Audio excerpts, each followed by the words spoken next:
high maintenance things I do to be low maintenance. When you become an adult and you start living your own life, you start to realize just how much work it is to be someone who has their life put together, who has their life sorted. So, when I discovered that having a maintenance routine where you basically set aside a few days in the month to reorganize everything, to reorganize yourself so that you can look and feel your best and live peacefully the rest of the time, my life legitimately changed. So here are a few habits, routines and tricks that I invest time and money in periodically so that I can look and feel my best and I can live peacefully the rest of the time without these things occupying my mental space on a daily basis. And of course, for your ease of consumption, they are divided into sections. The first is hair trimming. Now, I don't do this very frequently. I'll do it once in 2.5-3 months, probably, where I just go get a trim done. I have a very set hairstyle. I like my hairstyle, so I don't like to change it. But a lot of you have asked me what my hairstyle is. It's nothing fancy. It's just long layers, and the backside is a U instead of a V shape. And then in the front, I do face trimming layers along with cotton bangs just for the front section. So that is basically what my hair cutting routine is like. It's a trim and I tend to stick to this because it suits my face shape. The cotton bangs really help with like this fall sort of thing and I really like it. And when I have my hair open, the face framing layers really help. Plus, trimming and cutting your hair once every few months also ensures that all of your split ends are gone and then your hair is shiny and it's able to grow properly. The next thing I do is oil my hair every single week. I've increased the frequency in recent times, but usually it's once a week, and I use this little tool which also has like a red light thing at the end of it. I don't know how beneficial red light is, but I was feeling fancy, so I invested in it and I like massaging my scalp with it. I'll put my favorite oil in this. Right now I'm using a combination of olive oil, rosemary and Bringadi oil from Kama Ayurveda. I mix all of them in this little bottle and then I apply it on my scalp, massage it for about 20 minutes. And I tend to do this on a Sunday because that is when I have time. So it's a once a week routine. I keep it on for 30 minutes and then I wash my hair. So when I was a kid, my mom used to always oil my hair, and as a result, my hair was looking sleek and shiny all of the time. But then in between, life got in the way, I stopped. And now that I have returned to it, I can tell you 100% that hair oiling is the best friggin' hack that you can have for your hair. So if you don't do it already, go ahead, invest time in doing so because it will change the quality of your hair. And finally, I use a hair growth serum on my clean scalp once I've shampooed. Right now, I'm using this one from Forest Essentials, which basically has Redenzel as the main ingredient. And Redenzel is being studied a lot for its potential benefits for hair regrowth. And as someone with PCOS, hair fall is such a regular thing. It just keeps coming and going. So I find that investing in a good hair growth serum really does help. Earlier I was using the Soulflower one. Right now I have switched it up with this one from Forest and I'm really liking it as well. It just has a little bit of a stronger smell than of course the Soulflower one. But let me see what the results turn out to be and I will get back to you on that. And I feel like this is something that a lot of people overlook when it comes to their maintenance habits or maintenance routines. But I'm going to tell you what I do. Starting off with monthly hair trimming down there. Now, I am not in favor of shaving or waxing down there, although earlier I used to shave. I feel that it makes you more susceptible to infections. And that is exactly what my gynae has also told me. So I've stopped shaving, I never waxed, and I just do monthly trims just to groom the area down there a little bit better and to ensure that when I do have my period, it's not just a lot of mess down there either. The second thing I do is use period panties, especially at night and when I am on the go, because as a PCOS girly, heavy flows can be such a nightmare to deal with, especially because you don't know when it's gonna happen. And I am not a fan of working hard on my period. That is why these period panties from Nua have been such a boon. I always have a pair in my bag at my house, and I prefer to use these at night as opposed to pads or menstrual cups because then I don't have to worry about leaks and I also don't have to worry about changing anything, so I can get a comfortable night's sleep in. And they are super useful during shoot days and long travel days as well. I can just put them on and forget about it. They are super absorbent, plus they're safe from harmful chemicals and phthalates, which means you do not get rashes or irritation. Truly a period product that helps me stay low maintenance. Another thing I always have in my arsenal, especially when I'm out traveling on long shoot days, are panty liners. Girls, you know this. When you are out and about, when you're traveling, it is so easy for moisture to get trapped in your underwear and for it to stay like that till you go ahead and change it, and that can lead to a host of problems, yeast infections, other bacterial infections, and that is not something that you want, trust me. So when I know that I'm gonna have a long day, I always line my underwear with the Nua panty liners. They have been a lifesaver, and having the panty liners basically ensures that all of the moisture gets absorbed in that instead of in your underwear, and then you can just change them out when you feel any sort of dampness down under. And of course, that also keeps your underwear free of any sort of bacterial buildup and keeps it dry. And the third thing that I always have on me are intimate wipes. Now, when I'm out and about and in public washrooms, I do not prefer to use the toilet paper there because I don't know who has touched it and I don't want any sort of germ contact with my downstairs area. So I always carry this pack of Nua intimate wipes with me wherever I'm going. They're always in my bag. And if you can't already tell, I'm in love with Nua's products. They have been absolute game changers for my vaginal health. Absolutely love them. And coming back to the intimate wipes, I use these to wipe down under, throw them away. They're disposable, very convenient, very easy to use. And of course, they keep you fresh and safe down there. I cannot tell you how instrumental these products have been in preventing UTIs for me because I'm somebody who is prone to getting them. But ever since I have started using a combination of all of these three things, my instances of UTI have gone way down. In fact, I can't even remember the last time I had one, and that is a boon, trust me. The next thing that I make sure that I do every single week for my downstairs area is to exfoliate the inner thigh region.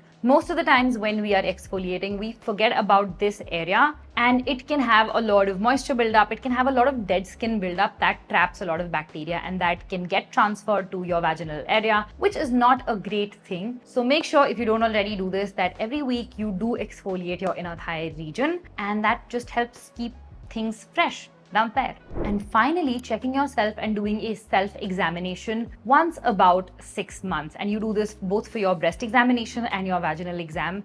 You can't look inside yourself. Obviously, for that you need a gynecologist, but just doing an external examination just to see if there's any sort of buildup, if there's any sort of foul smell, just to stay on top of your health, very important. Because if you do have something, you'll be able to catch it early on. And when that does happen, if you do get something and if you catch it early on, your prognosis, your chances of recovery improve a lot. So very important to do self-examination both on your breast tissue and your downstairs area to ensure that you are staying on top of your health.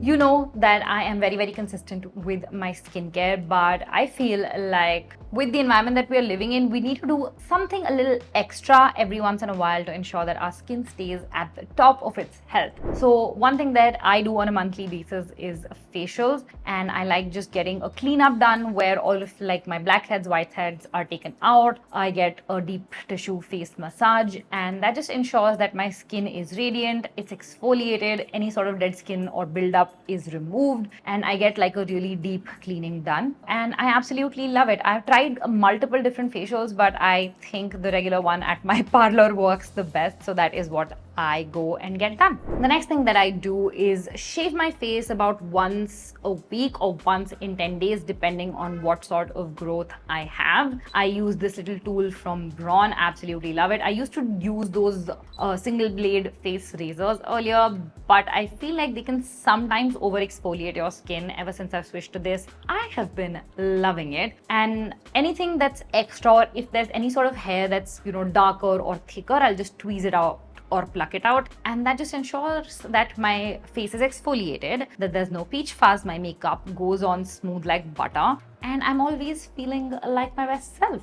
The next thing I do is plucking and tweezing my eyebrows. Now, I tend to do this once every 20 days or once in a month because I just find eyebrow hair growth is not that fast especially for me. So I don't need to do it on a very regular basis. I don't need to do it on a weekly basis. But yeah, once a month or once in about 20 days, I'll go ahead, I'll pluck my eyebrows. I'm gonna make a short on how I do this, like what my eyebrow shaping, tweezing, plucking routine is, because for the life of me, I cannot get threading done. It is so painful and it looks so painful, and people always come out with like red looking skin. Not for me.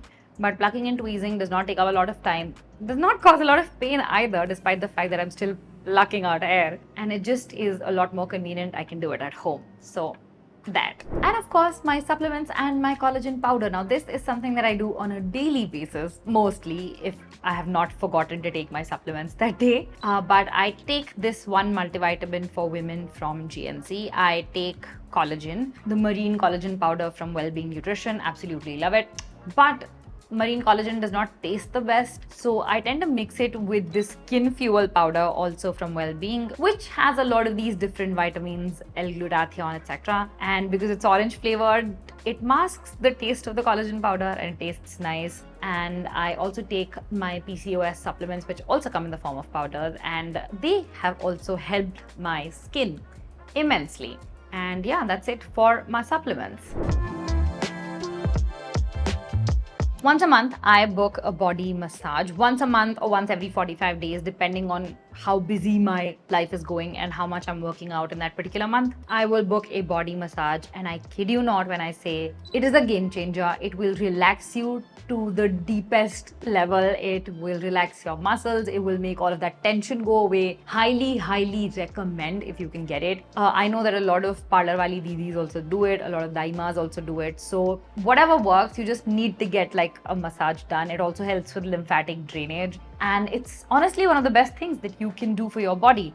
If you can do it yourself, that also works great. But I think when we do it ourselves, we can't reach like the hard to reach areas, and that makes it not as effective as when somebody else is doing it. The next thing I do is dry brushing. I try and do this once a week before I shower. It's a great exfoliating method. It's also great for improving circulation in your body. Just helps overall with skin health, with circulation, and also with exfoliation. So it's like a triple whammy, and it does not take a lot of time at all. The trick is to just use a brush like this one and then do gentle upward motions or strokes basically towards your heart. And yeah, that's about it. It's not very complicated, but it has massive benefits. So if you have not tried it, maybe try giving it a try. Then I get a pedicure done once a month. I walk around barefoot in my house a lot, and which is why I do tend to get a lot of dead skin accumulated on my feet. And ever since I started getting pedicures, I just love the process. It's very relaxing, it's very calming. At the same time, it makes your feet look and feel so pretty. And I love that. I love that ritual of going to the parlor, getting, a new nail paint color done and stuff like that. So yeah, this time around I got some sort of like a foot mask spa pedicure thingy, and it was very fancy, but I loved it. But this is the kind of thing that's reserved for like once in 6 months or something. Usually I just get a regular pedicure done. Then I have my shaving routine, which is again a weekly thing or like once in 2 weeks sort of thing, depending on my growth. Thankfully, despite having PCOS, the hair growth on the rest of my body is not extreme. I thank God for that every single day, which means that I don't have to invest in laser, which means I don't have to invest in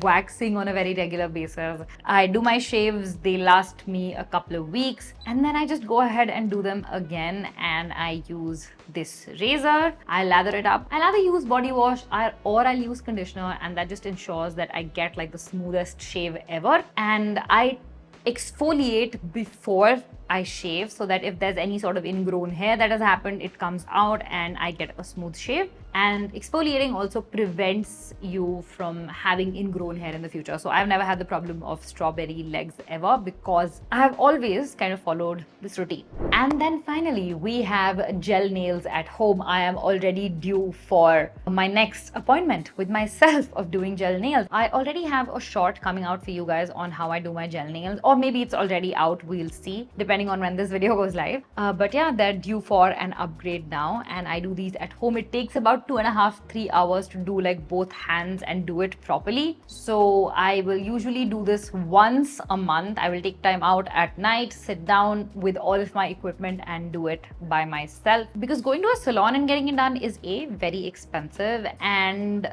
most of the salons in India are not using like the nail tools that you like I use. They just keep doing it with the nail filer, and that tends to make my cuticles raw and painful, and I don't like that at all. So doing it myself is actually been great.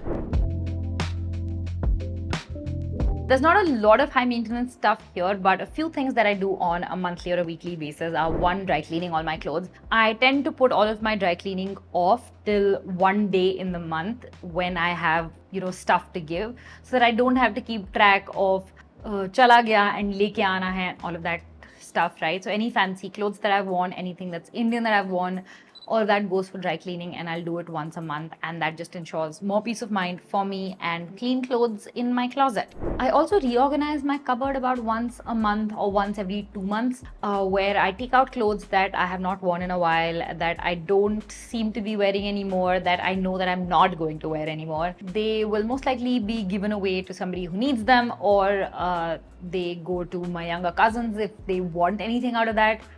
And yeah, I like to do this about once every 45-ish days or every 60 days. And this just ensures that my cupboard is not very cluttered, that I always have pieces that I'm going to wear, I know I'm going to wear, and that if somebody else is getting better use out of my clothes, they do so. And if I've bought anything else, also that gets worn and not sent to the back of the pile. And finally, I clean my jewelry. Again, it's not a monthly thing, it's more like a 2 months or once in 3 month thing, where all the gold and silver jewelry that I wear, that tends to get a little bit oxidized, it tends to get like a little bit of gunk build up on it, especially the ones that I wear every day, like my rings, my chain, etc. And cleaning them once in a while is a great way to ensure that they have longer shelf life, they're not catching mold, they're not giving me any sort of skin infections. And overall, otherwise, for fashion jewelry and stuff like that, I try and wear tarnish free pieces, so they don't require a lot of cleaning. But again, once in a while I will disinfect them, because I wear them out and I don't want to have a lot of germ buildup in my house and in my jewelry organizer. A lot of you guys were asking where I get my jewelry from, so I'm going to link a few sources in the description so you guys can go check out those websites. But for the daily wear ones, they are precious metals, so either gold or silver. I don't wear artificial jewelry on regular days. Only when I'm going out I will wear tarnish free jewelry, and that is something that I'll link down below. I love how I live. I'm very grateful to be able to live on my own, and I like taking care of my place. So a few things that I do. On a daily basis, I have an end shift routine at night where I will basically reorganize my desk. I will put everything in place if anything has become out of place. I will clean my cat's litter. I will clean the area surrounding the litter. And then I will put my handy little robo vacuum to work. This is honestly one of the best investments I have ever made. This little tiny device will vacuum my entire house, will mop my entire house while I'm sleeping, and I don't have to wake up and worry about a dirty house. Absolutely love it. Once a week, I will dust everything. I do not have a maid for cleaning. I have a didi who comes and cooks for me, but that's about it. I don't like too many people coming in and out of the house. So I don't have a maid for cleaning, which is why once a week, I will go on a dusting spree. I will dust every surface in the house, make sure that it's spotless, make sure that it is clean. I will also go ahead and vacuum my seating areas, so my sofas, this one here, the one in the living room. And when I change my bed sheet once a week, I will also vacuum the bed to ensure that there's no sort of dust trapped in the mattress itself. Then of course there is weekly cleaning of bed sheets, all of the linens, all of the towels, etc. all in the washing machine, washing them, drying them, all of that jazz. And once a month, I will go ahead and wash the foot mats, the curtains, all of those things to ensure that everything is spick and span, it's clean, and I'm not inhaling dust, essentially. And once a month, I will also go in with a disinfectant cleaner, which is pet friendly, to wipe off all the surfaces, because when you have cats, there is cat hair everywhere. So it's good to just sort of like disinfect your areas. I do dust on a weekly basis, but on a monthly basis, I'll just go ahead and disinfect these surfaces so that they are not inhaling or eating any sort of toxic stuff, and neither am I.